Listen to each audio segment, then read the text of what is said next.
Dans cette vidéo, je vais te dévoiler la vérité sur les vraies motivations des investisseurs. Je vais te parler de ce qui anime réellement les capital risqueurs à investir dans ton projet ou futur projet d'entrepreneur. Pourquoi les investisseurs dépensent-ils de grosses ressources pour capter ton attention et ta confiance? Pourquoi les investisseurs cultivent-ils le côté cercle privé avec un sentiment de VIP? Pourquoi les investisseurs organisent-ils de gros événements coûteux qui permettent de rassembler des jeunes pousses prometteuses et des primo-accédants à l'entrepreneuriat? Reste jusqu'au bout. À la fin de cette vidéo, je te promets que tu vas vite comprendre les motivations des investisseurs. Je te promets, si tu cherches un investisseur pour ton projet, que ta perception et ta vision sur le rapport, sur le type de relation à avoir entre toi et les investisseurs va radicalement changer. Bonjour amis preneurs, bienvenue sur la chaîne Entrepreneur Gagnant, qui t'aide à entreprendre, à créer, à structurer ton business et à organiser ta liberté financière. J'espère que tu vas bien. N'oublie pas de t'abonner si ce n'est pas déjà fait. Cela aide réellement à faire grandir la chaîne Entrepreneur Gagnant et à promouvoir, grâce à toi, le réseau d'entraide mis en place.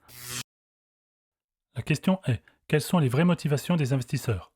Pour commencer, j'aimerais que tu me dises en commentaire si tu penses que le rapport de force entre toi et les investisseurs doit être un rapport maître-élève ou un rapport où tu es le patron. Tu vas entreprendre ou tu as déjà créé un business en tant qu'entrepreneur. Dans les deux cas, tu souhaites te tourner vers des investisseurs ou tu te poses la question de faire appel à des capital risqueurs. Tu es à une étape dans le développement de ton entreprise ou de ton business où pour avancer, tu as besoin de financement, d'accompagnement, de visibilité.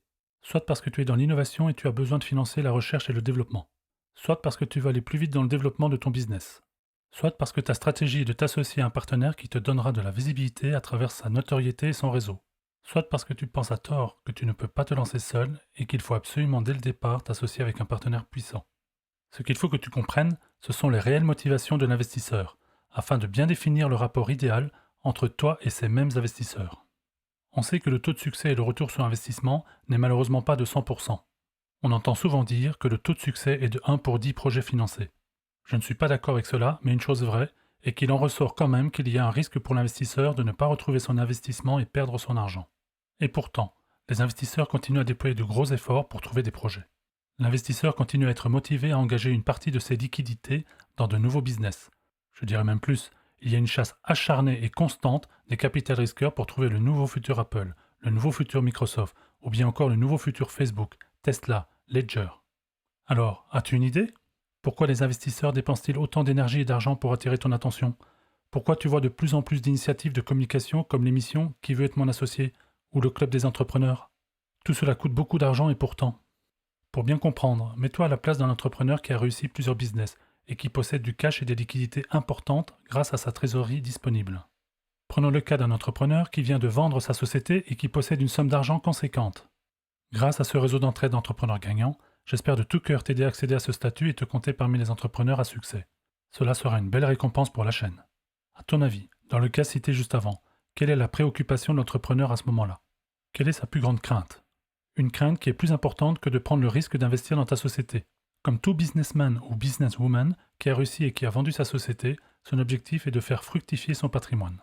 Avant, il ou elle avait un business qui lui rapportait des bénéfices chaque année, et du jour au lendemain, il ou elle possède une fortune mais cette fortune liquide ne rapporte plus. La crainte première est que son patrimoine liquide perde de la valeur. N'oublie jamais que l'argent qui dort ne vaut rien avec le temps. À l'heure où je tourne cette vidéo, on n'aura jamais été autant concerné par cette vérité à cause de l'inflation. L'urgence pour ces entrepreneurs est d'investir rapidement ses liquidités pour faire travailler son argent et continuer à percevoir des bénéfices et du rendement. Attention, je ne dis pas que les investisseurs sont uniquement obsédés par le rendement. Les investisseurs sont généralement, comme je le disais, des entrepreneurs qui ont réussi, des entrepreneurs à succès. Ils ont la profonde conviction et la passion du mode de vie de l'entrepreneuriat. L'objectif d'investir rapidement leur liquidité pour générer du rendement ne remet pas en question la qualité et l'expérience de ces entrepreneurs, qui au final peuvent être un vrai atout pour toi et ton projet. Revenons à notre scénario, où l'entrepreneur vient de vendre sa société et possède des liquidités.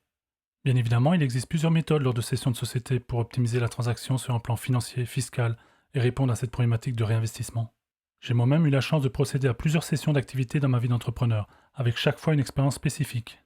Bien évidemment, il existe aussi d'autres types d'investissements comme investir en bourse sur des valeurs à dividendes, les fameuses actions aristocrates, ou sur des obligations, ou bien encore en immobilier physique ou pierre-papier. Mais sache que l'actif qui a le plus gros facteur démultiplicateur de richesse est l'investissement dans du business, dans une jeune start-up au bon moment. Plus c'est au début du développement du business, plus ce sera rentable et intéressant en cas de réussite. Tu l'auras compris, c'est qu'une question de timing. Des idées de business, il n'en manque pas, il y en a plein. Par contre, des personnes qui vont pouvoir créer et développer avec succès le business, il y en a déjà moins. Le plus important, ce n'est pas d'avoir l'idée la plus originale et la plus prometteuse, mais d'avoir la bonne personne qui va organiser et diriger les actions pour en faire un succès. Il est donc important pour un investisseur de croire autant dans la personne que dans l'idée, voire peut-être plus dans la personne. Avec les années, j'ai constaté que les entrepreneurs souhaitent autant séduire les investisseurs pour qu'ils puissent croire en eux et mettre de l'argent dans leurs projets, que les investisseurs souhaitent convaincre qu'ils vont être le meilleur partenaire pour financer et les accompagner dans le parcours d'entrepreneur. Mais en même temps, on ne va pas se voiler la face. Tu souhaites ne pas te tromper dans le choix du partenaire autant que les investisseurs souhaitent ne pas se tromper sur le potentiel de ton idée et surtout sur ta capacité à créer et développer ton projet. Lors de rencontres entrepreneurs-investisseurs, l'investisseur a autant de pression que toi. Il n'y a rien de plus frustrant de s'être associé avec quelqu'un et après avoir le sentiment de se faire avoir. Le sentiment que c'est toi qui as tout fait et qui a le plus apporté. Ce sentiment n'est pas bon et souvent se transforme en véritable poison qu'il faut éviter de cultiver dans ton fort intérieur. C'est certain qu'on peut parfois vraiment mal tomber. Cela fera l'objet d'une autre vidéo en cours de préparation dont j'aurai le plaisir de t'en reparler. Le sujet sera « Faut-il entreprendre seul ou être mal accompagné ?» Merci d'activer la cloche pour être averti lors de sa sortie. Quand tu sais donc qu'une des peurs de l'investisseur est de perdre son capital en n'investissant pas à cause de l'érosion de l'argent, que cette peur est plus importante que d'investir et éventuellement de se tromper, quand tu sais que son attention sera portée autant sur toi que sur ton projet et que tu fais partie de l'équation, tu comprends que la motivation de l'investisseur c'est de trouver le bon projet pour placer son argent et en même temps, probablement encore plus important, rêve d'avoir la bonne intuition, la conviction d'avoir trouvé la bonne personne, le bon entrepreneur. Tu comprends que c'est finalement et principalement qu'une histoire de personne. Qu'il ne doit pas y avoir une relation maître-élève entre vous, mais bien d'égal à égal. En fait, c'est un rapport beaucoup plus équilibré qu'il faut établir. À minima, il faut établir un rapport win-win, avec bienveillance et respect de la relation, où chacun est garant d'apporter une valeur au partenariat. C'est très important pour la réussite de l'association entre le fondateur et l'investisseur, et pour le succès du projet entrepreneurial. Maintenant que tu comprends les réelles motivations de l'investisseur, tu n'as plus de raison de te sentir inférieur dans la relation fondateur et investisseur lors de tes recherches de levée de fonds. Tu n'as plus de raison d'avoir le sentiment que la balle est uniquement dans le camp de l'investisseur, qui n'a pas la pression, et que tu es le seul à avoir un intérêt à s'associer. Tu n'as plus de raison de penser que la vie de ton projet ne dépend que de l'issue de l'entretien avec l'investisseur et de sa décision. Dis-toi bien qu'autant toi que l'investisseur attendent une issue favorable à chaque fois. Tu attends de trouver le partenaire qui va te financer. Et l'investisseur attend surtout la bonne rencontre, la bonne personne et le projet qui va répondre à sa première crainte. La pire chose qu'il puisse arriver pour un investisseur est de trouver un bon projet prometteur et ne pas réussir à te convaincre qu'il est le bon partenaire. Combien de fois j'ai vu des investisseurs entrer dans des réunions avec une excitation mal dissimulée à l'idée de trouver le bon entrepreneur. Combien de fois j'ai vu aussi des investisseurs frustrés de ne pas avoir été retenus pour faire le deal. La pression est autant chez toi que chez l'investisseur. C'est ce qui rend le rapport humain sain. Une fois que tu as compris cela, cela doit t'aider à avoir la bonne posture, le bon ton, le bon comportement émotionnel lors de tes pitchs auprès des investisseurs. Tu n'as plus qu'à transmettre ta profonde conviction et vendre autant ton projet que te vendre toi. Ensuite, la balle sera dans ton camp et il ne te restera plus qu'à faire le bon choix du partenaire investisseur. Avec cette compréhension et cet état d'esprit, trouver des investisseurs devient un jeu de séduction plaisant. Attention, je ne dis pas qu'il faut être arrogant et prendre des investisseurs de haut, en considérant que tu es le seul à pouvoir résoudre leurs problèmes, que tu es le seul à avoir une idée de génie et que tu vas avoir l'embarras du choix.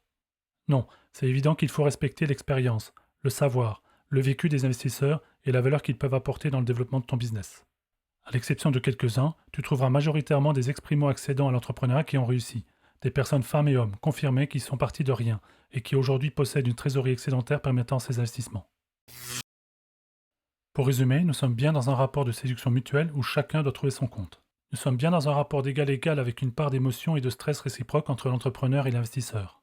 C'est important de comprendre les motivations des investisseurs pour que la relation soit saine et profitable pour tout le monde, de manière win-win sans crainte et peur d'échouer. Ami preneur, j'espère que cette vidéo a pu t'apporter toutes les réponses à tes interrogations concernant les motivations des investisseurs et le rapport qu'il faut avoir entre toi et ces mêmes investisseurs. Ami preneur, merci pour ton attention et ton écoute. Je reste bien évidemment disponible pour toute question complémentaire. Tu peux commenter pour échanger et partager avec le réseau d'entraide. Ne pas hésiter à liker en cliquant sur le pouce si tu as aimé la vidéo, cela me fait très plaisir. Abonne-toi à la chaîne si ce n'est pas encore fait.